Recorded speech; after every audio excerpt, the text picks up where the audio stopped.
Okay, so WrestleMania is over. How are we feeling about it? As a shock to absolutely no one, many in the IWC are sharing mixed feelings about their sentiments towards Night 1 and Night 2 of WrestleMania. Many are poking holes in the matches that took place and a lot of displeasure towards the main event of Night 2. We'll get into that. But this year's WrestleMania was surprisingly more than what actually took place at WrestleMania. It's about what happened after. Wait, before I let myself finish whatever it is I'm going to say, did you guys know I stream? That's right, I stream live on Twitch where you can catch me going into more detail with these breakdowns, live reactions, and of course, gaming. Okay, shameless plug over, back to the video. This year's WrestleMania didn't quite hit the same way as last year's. And that's okay, because not every WrestleMania is going to continue to have a back-to-back-to-back-to-back banger. It's just not possible. If we're constantly riding this high of great WrestleMania events, there's a lack of contrast and a lack of dynamic that's going to be notable that ultimately makes the product stale. And that's the last thing that we want. Trust me. But rather than last year where Cody Rhodes finished his story and we're starting to see a lot more closure and new beginnings for a lot of superstars, this one never felt like it had any closure, but rather we are expanding the WWE universe entirely. So it's not necessarily just about ending things, it's about opening up the opportunities of what we can be seeing. And if you ask me, that's a lot better than just finishing the story. Okay, so let's just jump into some highlights first because it was a great WrestleMania for all intents and purposes. Jey Uso has officially become a World Heavyweight Champion after dethroning Gunther, making him tap out, and ultimately becoming main event Jey Uso in your city. First time World Heavyweight Singles Champion. Both Io Sky and Tiffany Stratton being the underdogs in each of their respective matches, defending their titles in an uphill battle. Honestly, I see there's a lot of conversation about whether or not these were the right decisions to make. Tiffany Stratton proving herself as this up-and-comer, retaining her championship against veteran Charlotte Flair. I mean, yes. Io Sky putting on an absolute classic with Bianca Belair and Rhea Ripley. Now, I know I've said this before, I really do wish this main evented. I still do, considering what the actual main event was. Again, we'll get to that. But you can't deny that this was an excellent opening match for the night, and props to all three women, regardless of what decision was made. Now, of course, there were more title transitions besides Jey Uso as well. Jacob Fatu beating LA Knight for the United States Championship was so well deserved for Jacob Fatu, who has rocket boots strapped to every part of his body, and the only way that he's going is up. The return of Becky Lynch teaming up with Lyra Valkyria for the Women's Tag Team Championship was a great surprise. Glad they got it, as short-lived as it was, but it still made for a great moment. Now, the New Day versus the War Raiders for the World Tag Team Championship match on this card was definitely controversial considering what we know now. Friday Night SmackDown's Go Home show set up for a 6-man triple threat tag team championship in a TLC setting. DIY, Motor City Machine Guns, and the Street Profits in a TLC match, not on WrestleMania, is a huge miss. I don't know how we dropped the ball on that one. I'm going to be completely honest. In Dirty Dom winning the Intercontinental Championship, becoming a first-time main roster WWE champion, grandest stage of them all. And of course, the biggest one that happened, John Cena becoming a 17th world title champion.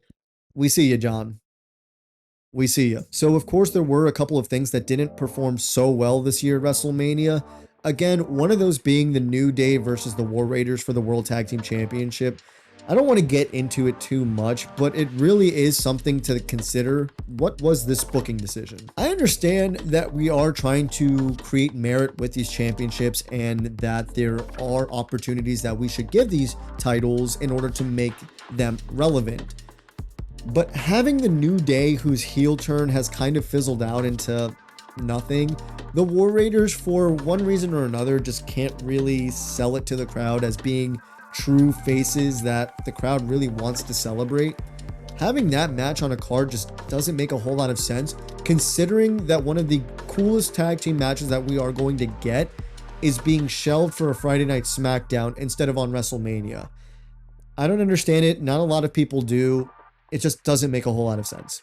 There were a couple of standard exhibition matches with no stipulations. Now, I'm not saying that every match needs to have something for something, but I feel like a Jade and Bianca or an El Grande Americano and Rey Fenix match could have had something extra to really make this a WrestleMania feeling. Say his name and he'll appear. Randy Orton versus Joe Hendry was a highlight for me. Can't speak for anyone else, but that just kind of felt like the really fun moment of WrestleMania as a whole, where I felt like there was room for others. And yeah, ultimately we have to talk about the main event of night 2. To have a figure like John Cena, who's considered to be the greatest of all time, announce his retirement tour, announce his last WrestleMania, given the situation that he's achieving a record-breaking feat, not at WrestleMania, is foolish. Now here is where things really got bad. The match itself was fine.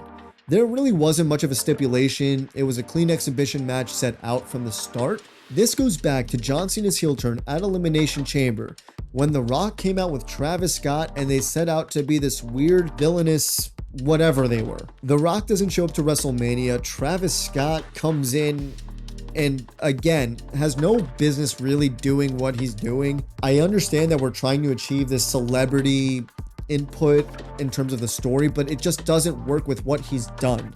And what ends up happening is Cody Rhodes loses. That's not the problem. The problem is it just makes Cody Rhodes seem weak, and it just makes John Cena's weird alliance with Travis Scott look foolish.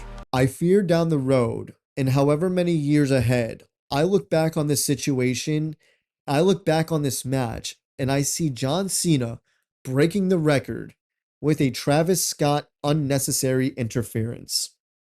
And of course, where's The Rock?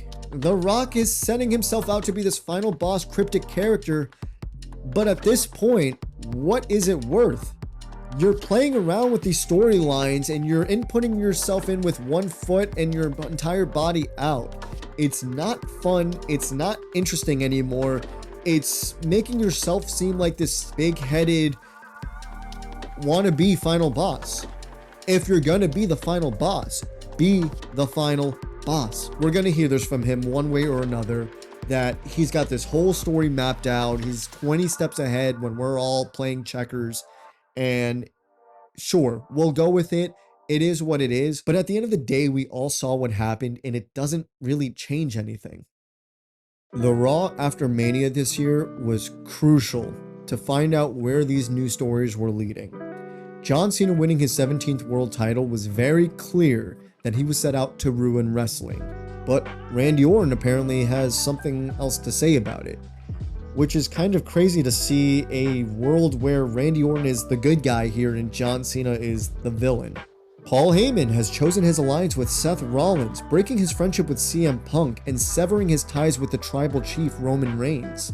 It does actually seem like they are putting together this Evolution 2.0 with Seth Rollins, Braun Breaker, and Paul Heyman. There seems to be a shift in how the roles are changing. From the gates right out of WrestleMania, we're seeing new storylines unfold, and we're shifting away from the bloodline. We're shifting away from just a standard Seth Rollins, CM Punk hate feud.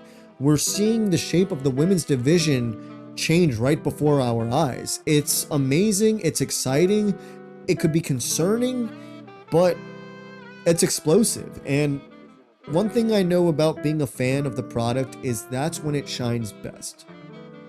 The aftermath of WrestleMania leaves doors open to all these new storylines and character development, as it usually does. Will Cody Rhodes come back content with what has happened, or will he come back swinging, gunning for his belt? Is he going to be met with Vegas boos, or are people actually going to play along and cheer for the good guy? Is Evolution 2.0 even happening? Is there going to be a female character in the mix, or will this be an NXT call-up? Speaking of, who will those NXT call-ups be? There are so many questions, as there always is, and it feels exciting. These presumed storylines feel fresh, they feel exciting, they're filled with curiosity, and that's the way it should be. We have people rooting for Karrion Kross, someone who a year ago was just a backstage prop who now has a spotlight onto him, and let's maybe see how he acts within that spotlight. But nonetheless, things are evolving, things are changing, the dynamic is expanding, and honestly, I'm looking forward to this year. So I don't know what's going to happen down the road. Maybe this comes to an ultimate success, or maybe this is just an ultimate flop. But I'm riding the high of WrestleMania. I'm just going to sit back, relax, and I know this is a crazy concept, IWC, but I'm just going to enjoy. To it, I did feel, and I made the call, I don't want to be involved in that. Step back. Let the final boss step back into the shadows. Let all the spotlight go to John. Let it go to Cody.